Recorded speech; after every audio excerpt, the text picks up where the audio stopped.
Satpur Ambad link रोडवरील Bhor township जवळील मोकळ्या जागेतील खड्ड्यात साचलेल्या पाण्यात बुडणाऱ्या 4 शाळकरी मुलांपैकी एका 11 वर्षीय मुलाचा उपचारादरम्यान मृत्यू झाला। मयूर संजय भोंडवे असं मृत मुलाचे नाव असून तो जाधव संकुल परिसरात राहणारा होता। काल दुपारच्या सुमारास ही घटना घडली। शाळा सुटल्यानंतर मयूर आपल्या 3 मित्रांसमवेत घरी परतत असताना भोर टाउनशिप जवळील रस्त्यालगत असलेल्या पाण्याने भरलेल्या खड्ड्यात खेळण्यासाठी उतरला। मात्र पाण्याची खोली लक्षात न आल्याने चौघेही त्यात बुडू लागले। समोरच्या इमारतीतील काही नागरिकांनी ही घटना पाहून तत्काळ मदतीस धाव घेतली आणि चौघांनाही बाहेर काढले।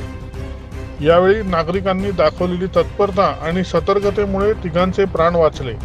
मात्र मयूरच्या नाकातोंडात पाणी गेल्यामुळे त्याची प्रकृती चिंताजनक झाली होती। त्याला तातडीने एका खासगी रुग्णालयात दाखल करण्यात आले। प्रकृती चिंताजनक असल्याने त्याला नंतर जिल्हा शासकीय रुग्णालयात हलविण्यात आले। मात्र रात्री 11 वाजेच्या सुमारास उपचारादरम्यान त्याचा मृत्यू झाला। विडी कामगार नगर परिसरात अशीच एक घटना घडलेली होती। त्यात 3 मुलांचा नाहक मृत्यू झाला।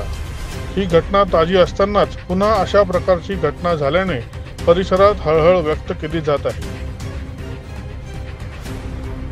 दैनिक भ्रमरसाठी प्रतिनिधी मंगेश एरंडे, सातपूर।